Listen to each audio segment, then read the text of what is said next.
are you? It's good to see you, Alex. Unfortunately, I am stuck in the United States trying everything I can to get back to Israel. It is certainly difficult knowing that our country is at war and I cannot be there on the ground.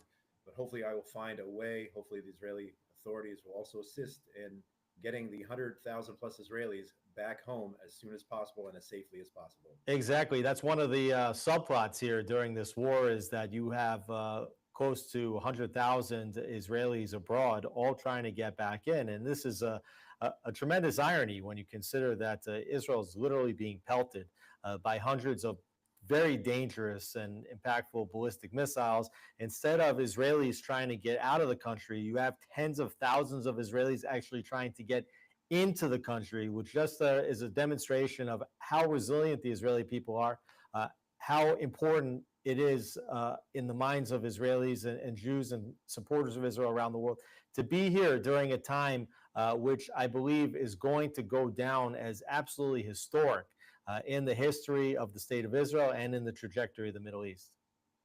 Absolutely, Alex. I feel like a fish out of water, and it's very, very difficult. As wonderful as my family and friends have been in terms of hospitality, you just feel like you have to be there. As you said, unbelievable people actually doing what they can, taking boats from Cyprus 17 hours in order to get back into a war zone. Absolutely unprecedented. Let's get to the top stories here now. Over the last couple hours, Operation Rising Lion.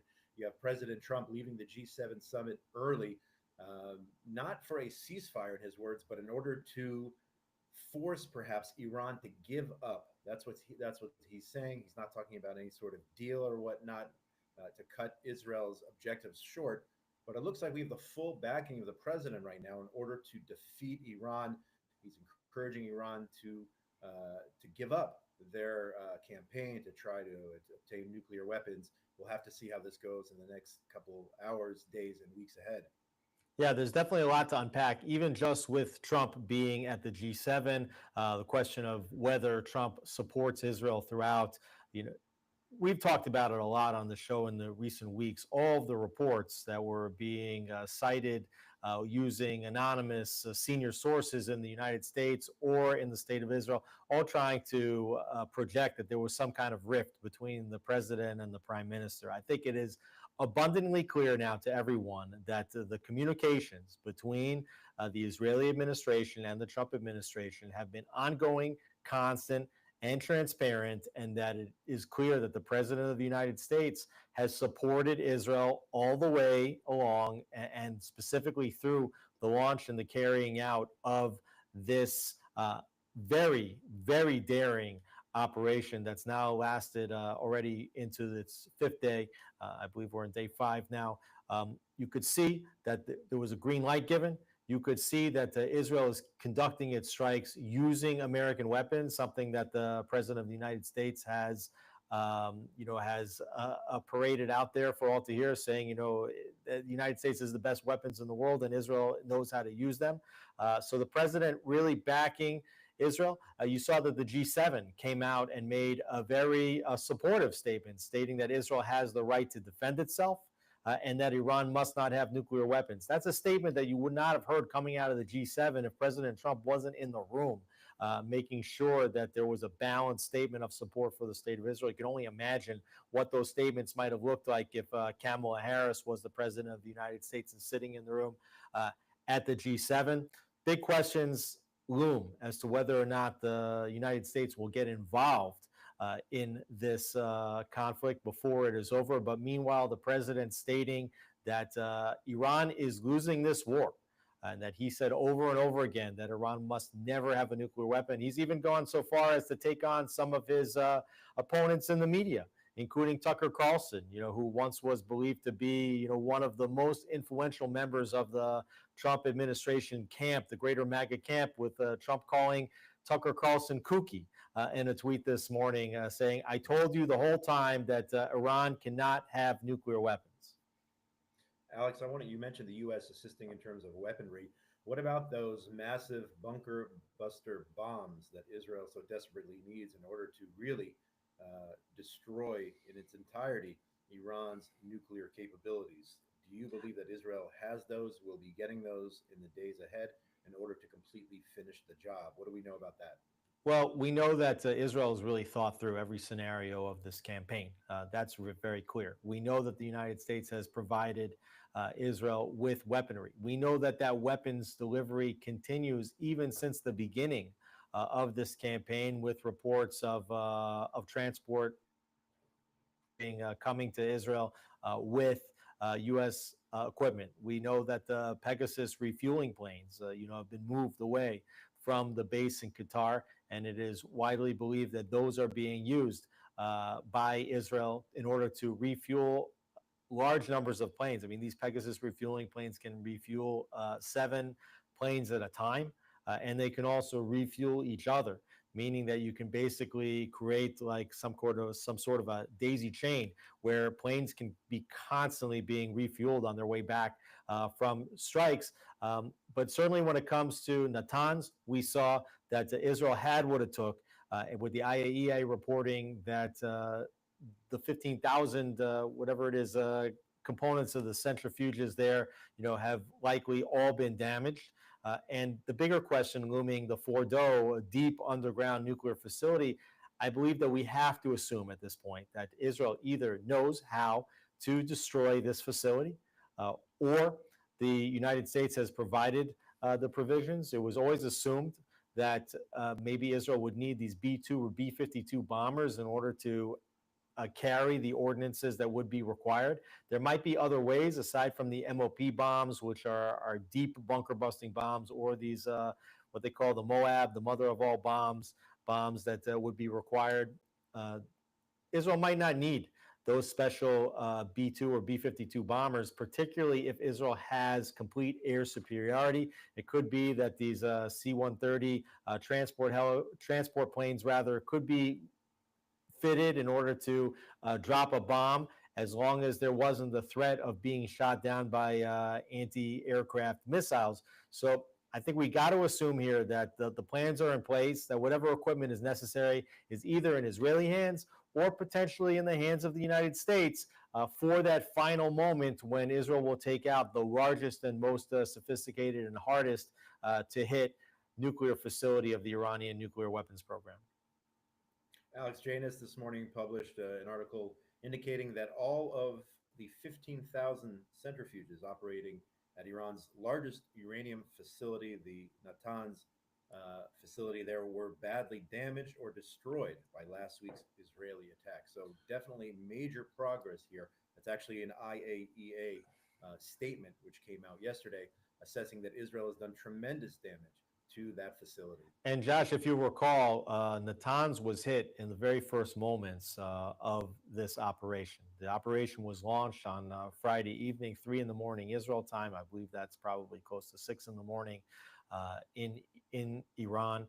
And it's been reported that the campaign was conducted such that the strikes on Iran's top military leadership, including the head of the IRGC, the chief of staff of the Iranian military, the nuclear scientists, and the Natanz facility, would all be bombed simultaneously to the second, because if word had gotten out that one bombing had taken place, that would have put into motion a whole line of communications and would have made it much more difficult for Israel to hit all of those targets if there was any advance notice, and particularly with the Natanz facility. If Iran would have had even 10 minutes notice, they could have shut down the centrifuges from spinning. Had the centrifuges been shut down from spinning, it is likely, according to these reports, that there would have been some damage to the facility, but the centrifuges themselves would not have shattered. But that because the facility was hit without any prior notice while the centrifuges were spinning, that the strike enabled the 15,000 centrifuges. And I'm not a nuclear scientist, so I don't understand how these things work exactly, but that these would all shatter, rendering the Natanz facility completely inoperable. Alex, a huge question in the news over the last several days: will Israel target the Iranian Supreme Leader Khamenei? Prime Minister Netanyahu was on TV here in the U.S. yesterday evening, ABC News, talking about this issue. He was asked whether reports on President Trump rejecting an Israeli plan to target the supreme leader were in fact true, or whether they would escalate the situation. Netanyahu responded, it's not going to escalate the conflict, it's going to end the conflict. So we had these reports several days ago indicating that Trump made these comments. Of course, you can't believe all of the fake news and spin. We've already discussed how people are saying that there's daylight between the U.S. and Israel. We don't believe that to be true at all. So will Israel target the supreme leader? Prime Minister Netanyahu not answering the question directly, but saying that it will not escalate the situation. It will cause the situation and the threat to end that more quickly. Yeah, I think that targeting Khamenei, the Ayatollah, the supreme leader of Iran, this would not make the situation more difficult. This would really end the situation. And that chicken and egg between what came first, the regime or the nuclear weapons, everybody understands it's the regime. The regime is the problem here. Israel's already targeted most of the senior military advisors surrounding Khamenei. There are reports that Khamenei is in a bad mental state. I mean, it's hard to know what reports are true, what reports are not true. Certainly the reports that Trump told Netanyahu not to take out Khamenei, I think on the basis of what we've learned about all the previous reports about what Trump was telling Netanyahu, all of them proving to be not true, it seems most likely that you can just put this report in the same bucket as all of those others. Certainly, the question is, why didn't Israel hit Khamenei first? If they were able to, we don't know the answers to that question. We don't know if Israel has what it takes now to locate Khamenei, although it is believed that Israeli intelligence does know the whereabouts of Khamenei right now. And then again, what kind of bombs it would take in order to destroy that facility. Let's not forget that Hassan Nasrallah was taken out in a deep underground facility under the city of Beirut. When Israel decided to make that assassination. So, I would assume that Khamenei is deep on this target list.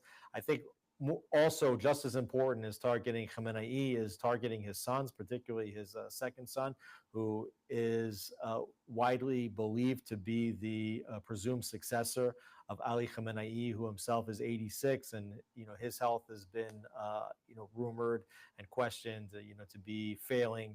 So, I think that this could very well be a target in the coming days, and we seem to keep continuing to get reports from all sorts of different sources, whether that's from the Israeli ambassador to the United States, Yechiel Leiter, whether that's other senior Israeli military officials, all of whom are saying that the next 48 hours are going to be incredible. And even the prime minister early on in the campaign said, what you're seeing now is nothing compared to what you're going to see later on in the campaign. By all accounts, the campaign going as successfully or even more successfully than all military guesses as to how well this could go. So we're getting to that point where we might now see in the next couple of days, and whether that's going to be today or tomorrow, or whether that's going to be Thursday or Friday, I think that there's going to be some stunning actions taking place by Israel, whether that includes Fordo, whether that includes targeting Khamenei itself. But as we saw the tweet, or rather the interview by Yechiel Leiter, saying that what's coming next is going to be so impressive that it's going to make the beeper operation that we saw deep inside Lebanon, which really turned the whole tide of Israel's war against Hezbollah, that it's going to make the beeper operation look simple in comparison. Yeah, that's an unbelievable statement, the ambassador, Yechiel Leiter, because that was a major operation, I think 10 years in the planning, the beeper and walkie-talkie operation. So if you're talking about something even greater than that in terms of disabling Iran's ability to strike Israel, whether nuclear abilities or ballistic missiles, let's wait and see what happens. Well, Josh, we know just how deep was the Israeli penetration into Iran. We have already seen video footage of Iranians raiding a site that was an Israeli drone manufacturing site in Iran. Okay, right. We know that as these strikes happen, and we saw some video footage. Again, it's hard to know exactly what video footage is 100% authenticated, but we saw some video footage of what is being reported as agents working for Israel, whether they're members of the Mossad or whether those are Iranian turncoats working with the Mossad agents, basically attacking some of the air defense systems that Iran still had in place in order for Israel to achieve the air superiority that it has managed to accomplish. Alex, a few other accomplishments by Israel. Number one, taking out the chief of war staff, Ali Shadmani, the highest ranking military commander. And he was apparently just on the job for a few days because Israel took out the last guy. That's number one. And in addition, in a sweeping series of operations over the last couple of days, is Israeli forces eliminating 30 senior Iranian officials affiliated with the Islamic Revolutionary Guard Corps and the country's nuclear program. So other major achievements here over the last several days in terms of disabling the highest ranking officials within Iran's military. Yeah, I think it's really I think we've covered some of the successes of what Israel's been able to accomplish. I mean, the targets are just ongoing. We saw it's not only now military targets, also Israel's hitting infrastructure, power infrastructure, oil refineries. They took out the television broadcast mid-airing.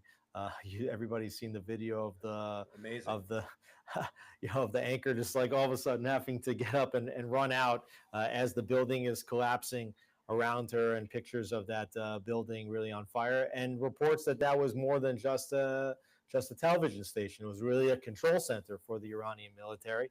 So Israel just continuing to take out infrastructure all across Tehran.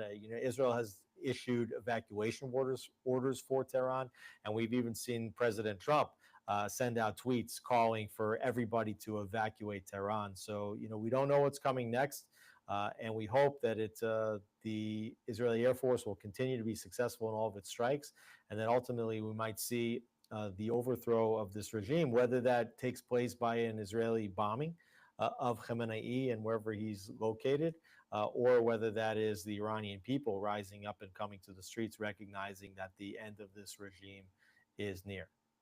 Alex, you would think maybe that Israel would be supported universally, doing the world a favor, trying to take out the Iranian nuclear capabilities. But that being said, that's not true. You had the foreign minister of Spain calling on the European Union to impose an arms embargo on Israel as long as the war continues. I didn't get this from the Onion News Network or whatnot. Spain, in the midst of this war, to do the world a favor, to protect Western civilization and all of humanity, Spain condemning Israel, calling to begin an arms embargo when we need those arms the most. I'm just unbelievable. But maybe it should be, it's par for the course, perhaps, when it comes to Spain and some of these other countries and characters out there. Right. I mean, the only partner that really is important right now to Israel is the United States. They're certainly not going to issue an arms embargo against Israel. To the opposite degree, they've provided Israel with everything that they've requested for the war in Gaza and for this campaign against Iran. That much is clear. It's not very surprising at this point that you have Western leaders who have turned on Israel long ago. It's not surprising that they're calling for arms embargoes. Believe me, the foreign minister of Spain doesn't want to see an arms embargo on Israel only as long as the campaign continues against Iran. She would like to see an arms embargo against Israel for forever, in perpetuity. And this is exactly why Israel needs to make sure in the aftermath of this conflict that it does not rely on weapons from any other country, that it's going to have to begin and make certain that it is manufacturing its own missiles.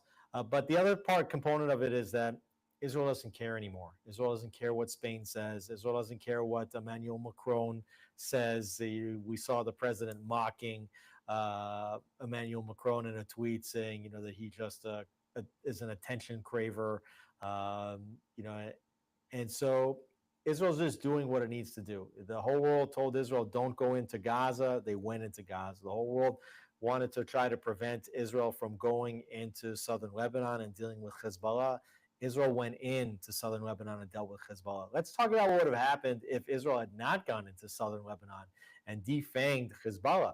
You wouldn't have this attack right now on Iran, because the biggest deterrent that Iran had against an Israeli attack on its nuclear facilities was all hell breaking loose from southern Lebanon with Hezbollah missiles raining on Israel. So the fact that Israel took out all of Hezbollah's, or let's say 80 to 85% of Hezbollah's long-range weapons capacity, and did such a heavy job over there that we haven't even seen one rocket, one missile. And we know that Hezbollah still has some, but we haven't even seen one missile from Hezbollah fired at Israel since these attacks against Iran started just a few days ago. So, Israel doesn't care anymore what the international community has to say about it. They're just doing what they need to do. And even if they're fighting that battle, which is a battle for all of Western civilization, even if that's to France's benefit, even if this is to Spain's benefit, Israel's still just taking the moral high ground, defeating terrorists, and hopefully will usher in an era of peace in the months and years that follow. Alex, as you know very well, Israel is on a war on 7 different fronts. One of them, of course, being Gaza. Let's not forget that that front is still very, very much alive and active with IDF soldiers there in Gaza trying to dismantle what remains of the Hamas terrorist organization. There's several stories out of Gaza.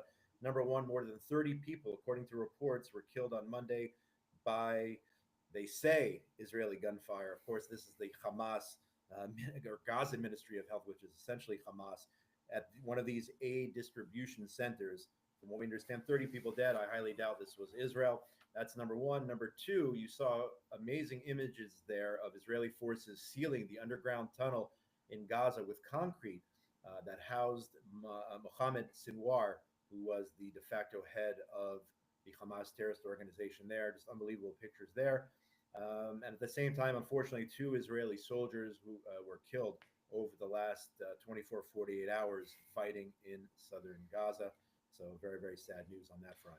Yeah, war's still raging in Gaza. I mean, this front is going to continue until every single last one of these hostages is back or accounted for in one way or another. It's not surprising that the international community, United Nations, is very upset with the Gaza Humanitarian Foundation, which is now run by American Reverend Johnny Moore. They're saying that it's not impartial, it's not neutral, it's not apolitical, as if any UN agency dealing with Israel before this distribution point was ever operating apolitical or impartial or neutral. It was always against Israel. And now the fact that they're not part of it, and the fact that Hamas can't get their hands on it, is exactly the reason why they're criticizing it, and why it's very possible that Hamas or others are opening fire on people trying to get to these points. Whether this is happening at all, we don't even really know. Certainly, the Israeli military censor is not giving us information as to what's happening over there, but you do have a solution, and they're saying Israel's imposing the solution, right? So Israel's imposing aid on the civilians in Gaza, right, in a way that's not impartial or neutral, right? So Israel's just doing it in a way that supports them, but is also giving food to Palestinians in Gaza, right? So not surprising that we're seeing these reports, but let's not forget the war is being waged in Gaza. There have been deaths of Israeli soldiers in Gaza, and unfortunately, as long as Hamas is still running around parts of the Strip, and as long as they're armed with submachine guns, you're going to continue to see, unfortunately, active combat and the chances of soldiers getting injured over there. But I think we should come back for a bit to this war against Iran. We talked a lot about the Israeli strikes in Tehran against Iranian nuclear facilities, the air superiority.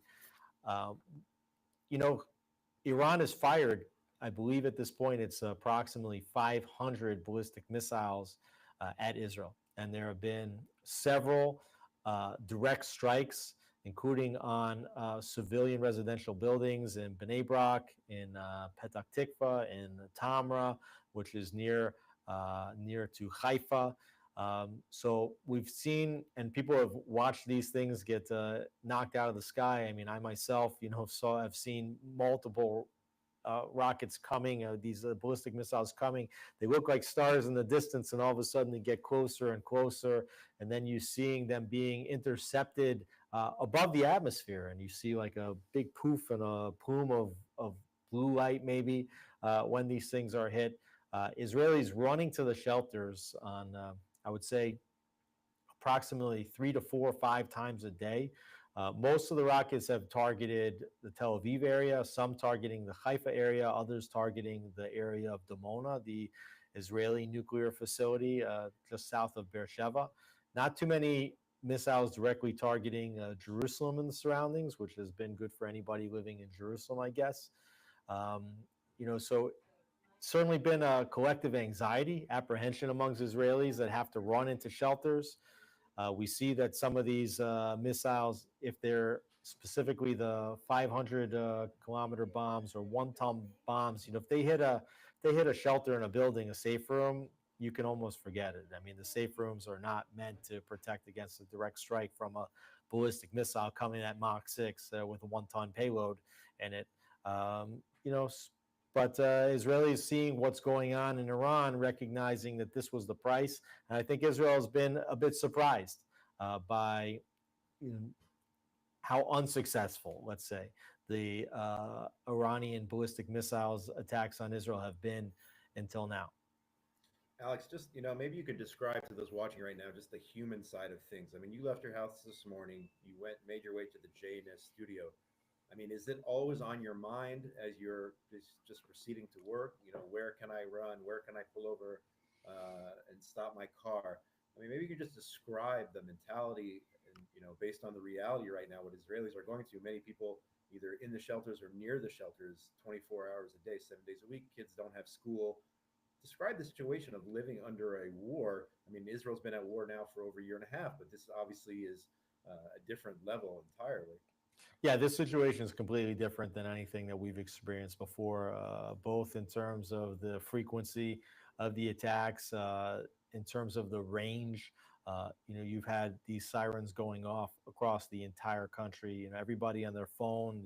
The state just like sends into a large blast of messages that take over your phone with a very obnoxious and loud beeping sound saying that an attack is imminent, get close to a shelter. And then within about 10 minutes, you start to get on the other app of the red alert sirens where exactly is being targeted. From the moment that Israel knows that the attack is coming, it doesn't mean that they know where these things are headed via their trajectory. It takes a few minutes for these things to be up. And it's amazing that Israel actually can identify where in the country these things are targeting. And, particularly I would say when these attacks are happening in the middle of the night, and they are happening for the most part, I would say 50% or more of the attacks have been in the middle of the night. And you have to either decide whether everybody's sleeping in the safe room or the bomb shelter, or when you get that alert, you have to go into your kids' rooms, you have to wake them up from the middle of their slumber, tell them, okay, you have a minute, you need to go to the bathroom because you don't know how long you're going to be in the shelter. We've been in the shelter, we're in there for 15 minutes, and all of a sudden kid says, I got to go to the bathroom. We say, well, why didn't you go before you came in? So this is just the realness of what's happening. And then you get into the shelter, and then you're hearing booms, very loud booms. I mean, both one on the intercepts, and then even more so if there's a direct strike. I mean, some of these missiles, if they hit, they can take out a whole city block. We've seen multiple buildings in a singular hit get completely damaged, and some completely destroyed. So it's tough. You try to keep the kids as well adjusted as possible. I think again, Israelis have are the most resilient people in the world, and have been prepped for this in a way, understanding that this was going to be a strong possibility from the beginning, that this war would start with Gaza, that it would potentially proceed to Hezbollah, and that it will probably end with Iran. And I don't think anybody had any imagination that Iran would not be able to fire ballistic missiles. Now, what we've seen since the beginning of the campaign. And if you remember, even going back, let's say a year and a half ago, when Iran had their first two separate missile strikes on Israel. The first one, they had sent 100 ballistic missiles together with 100 cruise missiles and drones. And there were some that broke through. Then a few months later, that second strike, they sent 200 ballistic missiles simultaneously. And many of them did get through. Of course, they were targeting the Air Force Base, the Nevatim Air Force Base in the south. So even while there were many direct hits in and around the Air Force Base, didn't very much impact Israeli population centers. Now they've been firing towards population centers. They're firing right into downtown Tel Aviv and the surrounding areas. They're firing right into Haifa, which is a large population center. But what we've seen is, the first strike, I believe, in this war, they fired 40 simultaneously. And really, as the attacks have gone, what we're seeing is that the number of missiles being fired simultaneously is decreasing. And even while some of them are getting through, and that's also because now they're starting to use some of their more sophisticated and heavier weapons, the ones that they're saying can go faster, maybe much faster than Mach 6, maybe up to Mach 12, that have more fuel in them, and the ones that have a heavier warhead, and some of them that could be hypersonic and have some degree of maneuverability after they re-enter the atmosphere, even though some of them are getting through. What we are seeing again is the decreasing frequency, a decreasing amount of missiles being fired in each barrage, and that is because Israel has already reported that they have eliminated what they believe to be 40% of the missile launchers that Iran has. And also, they've taken out some of the missile capabilities, stockpiles, and factories of Iran. And these were the two goals, of the operation from the beginning. Number one is to eliminate the existential threat of the nuclear program, and number two is to eliminate the existential threat of the ballistic missiles capability that Iran has. So we're seeing that Israel's successful to a certain extent in reducing the capabilities of Iran. That's not to say that they don't have more capabilities that they haven't used yet. It's not to say they don't necessarily have a chemical weapon, a dirty bomb, a biological weapon. We don't know what Iran has up its sleeve in between now and the end of the war, but certainly the barrages of ballistic missiles are being reduced, and I think that gives Israeli some degree of confidence that Israel is winning on multiple fronts here. Alex, let's bring it full circle from where we started with. You just described the reality of the situation, what it's like day to day, the capabilities potentially of the Iranians. Despite all that, you have 100 to 150,000 Israelis begging, doing everything they can, banging down the doors to find a solution to come home to Israel. It's just absolutely remarkable that that is our reality today, where people are trying to get into a war zone, taking boats from Cyprus and everything under the sun, Egypt, Jordan, doing everything possible to come home to Israel and be with our families and be under rocket fire night and day, but to be home in Israel. Nothing like it in the world. Well, these are historic times, and this is a historic action. It's an action that we never knew whether or not Prime Minister Netanyahu would pull the trigger on, whether Israel would ever launch this operation that has been long warned that was necessary. But Israel is doing it. By all accounts, the operation going as successfully or even more successfully than the Israeli officials anticipated it would go. We are being prepped for many more exciting developments over the next 24, 48, 72 hours. We don't really know what is the absolute end game of this campaign, whether it will conclude itself in a number of days or in a week or 2 weeks. We don't know what Iran is going to do. We don't know what's going to be the fate of Ayatollah Khamenei. We don't know whether the United States will join in or not. Definitely a good argument to be made that if Israel's come this far and Israel can do the job itself, that it's even better to a large extent. If America, sits it on the sidelines, watches and supports Israel diplomatically and with weapons supply, but lets Israel do the dirty work itself, what we are seeing is the emergence of Israel as an absolute superpower in the Middle East. And if this Islamic Republic is taken out and Iran is returned to its people to set up a new regime, one that is pro-Western, one that is pro-Israel, one that is secular in its mentality and outlook, you're then going to see normalization with Saudi Arabia and the circle of peace, just expand. And then obviously the remaining questions: what's going to happen in Gaza? What is going to be the fate of Palestinians living in Judea and Samaria? We know that President Macron of France, was going to be holding a meeting at the United Nations to recognize Palestinian statehood.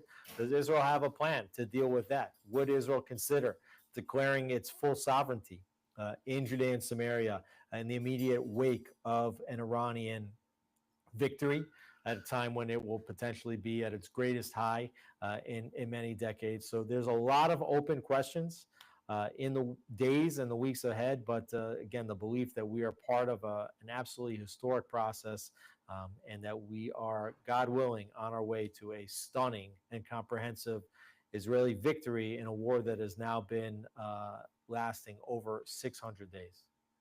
Amen to that. And on that note, let's hope for good news in the days ahead. I want to thank the production team here at JNS, and make sure you log on to jns.org for all the latest breaking news from Israel, the Middle East, and the entire Jewish world. And certainly keep it here at JNS TV. Josh, I'll note that people should subscribe to this channel if they like what absolutely. they see. That's very important. Sign up to the daily newsletter at jns.org. We have a new app that has received thousands of downloads in the last few days. It's already ranking in the top 50 of news apps in the world right now because of the number of people that have downloaded. So go to the Apple App Store or the Android or Google App Stores, download the JNS app. And of course, that JNS is a reader-supported nonprofit news organization. We're not doing what we do for advertising revenues. We write what we write because it's right, and we rely on the support of our viewers, of our readers. So go to jns.org, make a donation, make a meaningful donation. This is a multi-million-dollar a year organization. We need large donations in order to keep going. So go make a donation and continue to watch, continue to support the work that we're doing. Alex, hope to see you in studio in the days ahead. Hopefully Josh, very safe soon. travels. I hope you figure out the way back, whether El Al will be sending rescue flights, whether you'll have to find your way to Europe and take a boat or swim with a life vest from Europe to Israel. I hope that you and all the other Israelis that are trying to get back to Israel get back soon. And I hope that we can toast to a stunning Israeli victory when you return. Amen to that. See you soon.